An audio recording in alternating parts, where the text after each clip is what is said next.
নমস্কাৰ লৈ আহিছো এই মুহূৰ্ত অন্যটা ডাঙৰ খবৰ এবাৰ ২৬তেই মুখ্যমন্ত্ৰীৰ আসনৰ পৰা আঁতৰিব লাগিব হিমন্ত বিশ্ব শৰ্মা এই দাবী এবাৰ সাংসদ ৰকিবুল হুছেইনৰ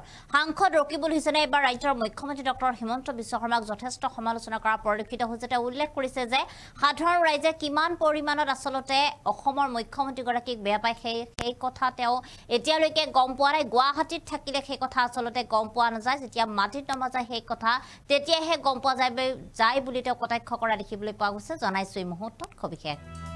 আমি জনাইছো এই মুহূৰ্তত অন্যটা ডাঙৰ খবৰ এবাৰ ২০২৬ৰ আগতেই মুখ্যমন্ত্ৰীৰ আসনৰ পৰা আঁতৰাব হিমন্ত বিশ্ব শৰ্মাক অসমৰ সাধাৰণ ৰাইজে এই কথা উল্লেখ কৰিছে সাংসদগৰাকীয়ে সাধাৰণ ৰাইজে এতিয়া বেয়া পায় মুখ্যমন্ত্ৰী হিমন্ত বিশ্ব শৰ্মাক মুখ্যমন্ত্ৰীগৰাকীক বেয়া পোৱা হৈছে এতিয়া সাধাৰণ ৰাইজে আৰু গুৱাহাটীত বহি থাকিলে গম পোৱা নাযায় সেই কথাবোৰ গুৱাহাটীত বহি থাকিলে কোনো কথা আসলতে গম পোৱা নাযায় বুলি তেওঁ কৈছে যেতিয়া মাটিত নামিলেহে গম পোৱা যায় সকলো কথা অৰ্থাৎ মাটিত নামিলে সাধাৰণ ৰাইজৰ মাজলৈ গলে সকলো কথা গম পোৱা যায় মুখ্যমন্ত্ৰী হিমন্ত বিশ্ব শৰ্মাৰ বিৰুদ্ধে পুনৰ খৰব হৈছে ৰকিবুল হুছেইন আৰু ৰকিবুল হুছেইন খৰব হৈতে এই কথা উল্লেখ কৰা দেখিবলৈ পোৱা গৈছে বিভিন্ন অফিচাৰ সকলক বেয়া ব্যৱহাৰ কৰে মুখ্যমন্ত্ৰী এই কথা উল্লেখ কৰিছে সাংসদ ৰকিবুল হুছেইনে কালিৰ দিনৰ সাংসদ ৰকিবুল হুছেইনৰ কৰা এটা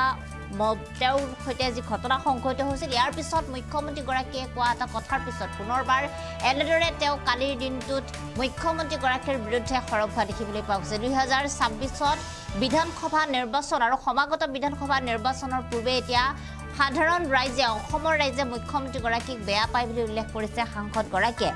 গুৱাহাটীত বহি থাকিলে একো কথা আসলতে গম পোৱা নাযায় কোনো কথাৰ ফু পোৱা নাযায় মাটিত যেতিয়া নামিব তেতিয়াহে প্ৰকৃত কথা ওলাই পৰে বুলি উল্লেখ কৰা দেখিবলৈ পোৱা গৈছে অসমৰ সাধাৰণ ৰাইজে এতিয়া ইমান বেয়া পোৱা হৈছে যে ৰাজ্যৰ মুখ্যমন্ত্ৰী ডক্টৰ হিমন্ত বিশ্ব শৰ্মাক যে তেওঁলোকে ২০২৬ৰ নিৰ্বাচনলৈও চাগে বাট নাচাব তাৰ আগতেই তেওঁক মুখ্যমন্ত্ৰীৰ আসনৰ পৰা তেওঁলোকে নমাব বুলি কটাক্ষ কৰা দেখিবলৈ পোৱা গৈছে মুখ্যমন্ত্ৰীগৰাকীক আৰু বিভিন্ন যিসকল চৰকাৰী কৰ্মচাৰী যিসকল ডিচি যিসকল আন অফিচাৰ সেই অফিচাৰসকলক যথেষ্ট বেয়া ব্যৱহাৰ কৰে মুখ্যমন্ত্ৰীগৰাকীয়ে যাৰ বাবে চৰকাৰী কৰ্মচাৰীসকলেও এতিয়া বেয়া পোৱা হৈছে ৰাজ্যৰ মুখ্যমন্ত্ৰীগৰাকীক তেওঁ সেই কথা উল্লেখ কৰা দেখিবলৈ পোৱা গৈছে আৰু ইয়াৰ লগতে মুখ্যমন্ত্ৰীগৰাকীয়ে ঋণ লোৱাৰ ক্ষেত্ৰত খৰব হোৱা দেখিবলৈ পোৱা গৈছে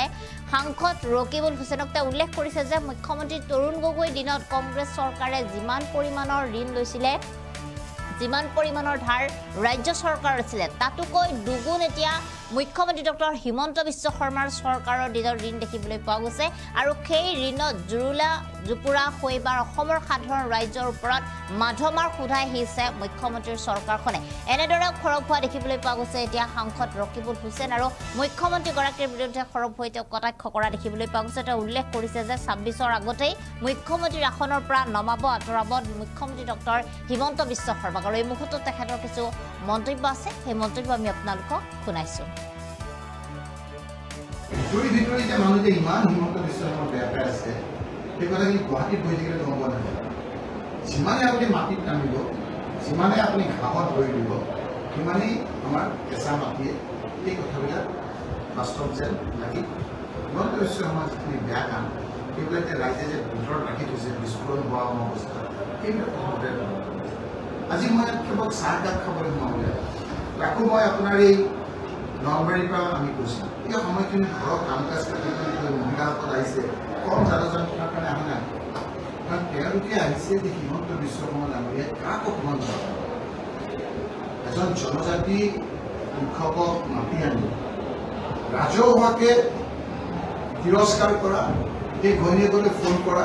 সেই কথা বতৰাবিলাক প্ৰতিজন জনজাতি মানুহৰ বুকুত সোমাই আছে কেৱল সময় লাগিছে অকল এইটোৱে নহয় বিভিন্ন অফিচাৰ ঐ ডিচিকৈ যিটো মাতিছে সেই কথা বতৰাবিলাকে মানুহৰ খুব অফিচাৰবিলাকৰ খুব চবৰে এটা সত্য সন্মান আছে আমি বিধায়ক এনেকৈ গণতান্ত্ৰিক প্ৰক্ৰিয়াত হ'ব পাৰোঁ কিন্তু সেইজনে বহুত পঢ়া শুনা কৰি আহিছে অফিচাৰ হ'ব পাৰে তেওঁলোকে হিমন্ত বিশ্ব শৰ্মাৰ কথা দেখি উত্তৰ নিদিব পাৰে খুব আছে আজি আপোনালোকে চাওক হিমন্ত বিশ্ব শৰ্মা ডাঙৰীয়াই ৫ বছৰ আগত কৈছিল যে কংগ্ৰেছক ভোট নিদিব কাৰণ কংগ্ৰেছে অসমখন শেষ কৰি থ'ব কি শেষ কৰি থৈ গ'ল তৰুণ গগৈ ডাঙৰীয়াই ১০,০০০ কোটি টকা ধাৰ ল'লে ধাৰ লৈ অসমখনক একে শেষ কৰি থৈ গ'ল তৰুণ গগৈ ডাঙৰীয়াই সন্মুখত বহি পেলাই কান্দো হৈ গৈছে যে মই এই হিমন্ত বিশ্ব শৰ্মাক মই আজি কোৰ্টালৈ আনিলোঁ আৰু তেওঁ এনেকৈ মোৰ সন্মুখত যেনেকৈ কয় মানুহে ভাবিছিল তেওঁ ধাৰ নলয় আৰু সেই হিমন্ত বিশ্ব শৰ্মাই আজি ধাৰ কিয় ল'ব লাগে তাৰ বিভিন্ন যুক্তি দিয়ে যে 10,000 কোটি টকা ধাৰ লওঁতে হুলস্থুল লগাইছিল আজি 1,50,000 কোটি টকাতকৈ বেছি 1 লাখ তাৰ মানে গোটেইখনকে ধৰুৱা কৰিছে এই মানুহৰ মনত খুব যে তুমি কি ধাৰ ল'ব বুলি কৈছিলা টক শ্ব' কৰিছিল আজি কিয় কৰিছে তুমিয়ে কৈছিলা 25 লাখকে বছৰি চাকৰি 25 লাখ নহ'লে কিমান হ'ব তোমালোকে কৈছিলা 2 কোটিকে চাকৰি দিম বছৰেকত তোমালোকে কৈছিলা যে কংগ্ৰেছে দুৰ্নীতি কৰিছে পইচা বাহিৰত থৈছে আমাক দিয়ক আমি 100 দিনৰ ভিতৰত আনি চবৰে একাউণ্টত 15 লাখকে সোমাই দিম